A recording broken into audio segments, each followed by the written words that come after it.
कुछ दिन बाद राहुल गांधी मुझे लगता है खुद चोरी हो जाएंगे और चले जाएंगे, ढूंढने पे जाएंगे, इटली में मिलेंगे कहीं इधर उधर घूमते फिरते और थाईलैंड में मसाज कराते हुए। राहुल गांधी से एक बहुत बड़ा सवाल है कि अगर ये डेटा सच में म्यांमार में बना है तो क्या आप अगला जो अपना जो एटम बम लाने वाले हैं वो कहाँ से आने वाला है, चाइना से कि पाकिस्तान से? राहुल गांधी को हमने सीरियस लेना छोड़ दिया है, पत्रकार लोग कब छोड़ेंगे पता नहीं, क्योंकि राहुल गांधी का काम बस मनोरंजन करने के आता है और उससे ज़्यादा कुछ नहीं। प्रधानमंत्री को ट्रोल करने में जितना वो दिमाग लगाता है ना बंदा, देश के असली मुद्दे को उठाता तो शायद वो प्रधानमंत्री बन गया होता भारत का। साल भर में जितना राहुल गांधी ब्लेम नहीं लगाते उतना इतना लंबा लंबा पर्चा लिख के वो माफी मांगना पड़ता है। राहुल गांधी जब तक रहेंगे तब तक बीजेपी को कोई हरा नहीं सकता। नमस्कार, मैं शिवम चौबे और आप देख रहे हैं सौगंध टीवी।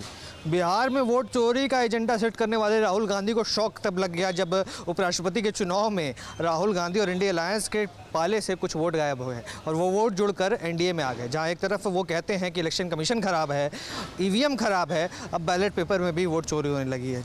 जानते हैं लोगों से किस तरीके से देख रहे हैं ये जो ईवीएम और इलेक्शन कमीशन पे सवाल उठा रहे थे, ये तो बैलेट पेपर में भी इनके वोट कट गए। अब उपराष्ट्रपति एनडीए का बन गया, अब वोट पता नहीं चल रहा कि किसने क्रॉस वोटिंग कर दी। क्या कहना चाहिए? देखिए, कुछ दिन बाद राहुल गांधी मुझे लगता है खुद चोरी हो जाएंगे और चले जाएंगे, ढूंढने पे जाएंगे, इटली में मिलेंगे कहीं इधर उधर घूमते फिरते और थाईलैंड में मसाज कराते हुए।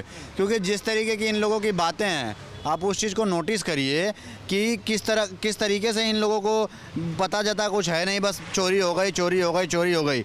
इन लोगों ने अभी जो क्या बोलते हैं वो श्रीवास्तव जिसका डेटा लेके ये आए थे कि वोट चोरी हो गया, उसका एक ये जो नाटक रच रहे थे, उसका डेटा आपको पता है कहाँ से बना हुआ मिला है?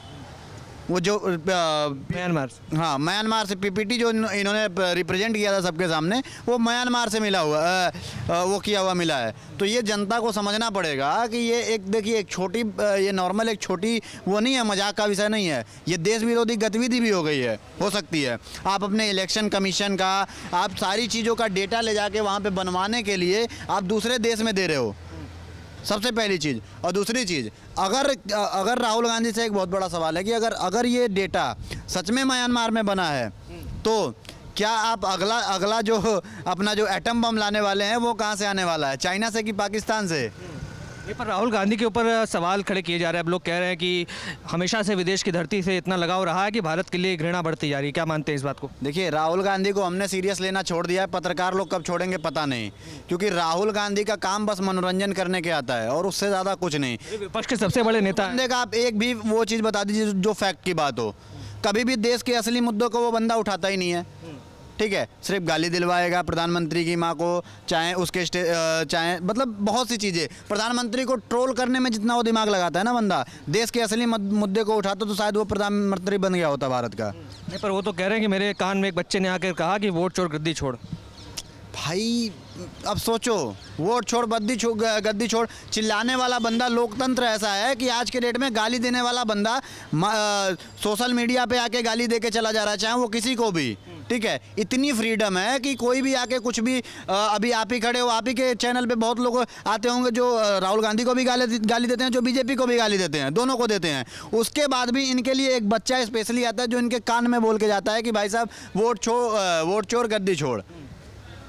गजब का बेवकूफ़ी है। इनको लिखित में देना नहीं होता है कि सच में इलेक्शन कमीशन चोरी कर रहा है। जब वो इलेक्शन कमीशन फटकार मारता है तब इनको समझ में आता है कि मुझे माफ़ी मांग लेना चाहिए। साल भर में जितना राहुल गांधी ब्लेम नहीं लगाते उतना इतना लंबा लंबा पर्चा लिख के वो माफ़ी मांगना पड़ता है। तो राहुल गांधी का भविष्य क्या देख रहे हैं राजनीति के अंदर? राहुल गांधी का भविष्य देखिए यही है कि राहुल गांधी जब तक रहेंगे तब तक बीजेपी को कोई हरा नहीं सकता। जिस तरीके से वो अपने कार्य पे प्रगति पे, तब तक ये बीजेपी का फ्री प्रमोशन करने का काम राहुल गांधी खुद करते हैं। आप देख रहे हैं सौगंध टीवी, सौगंध वतन की।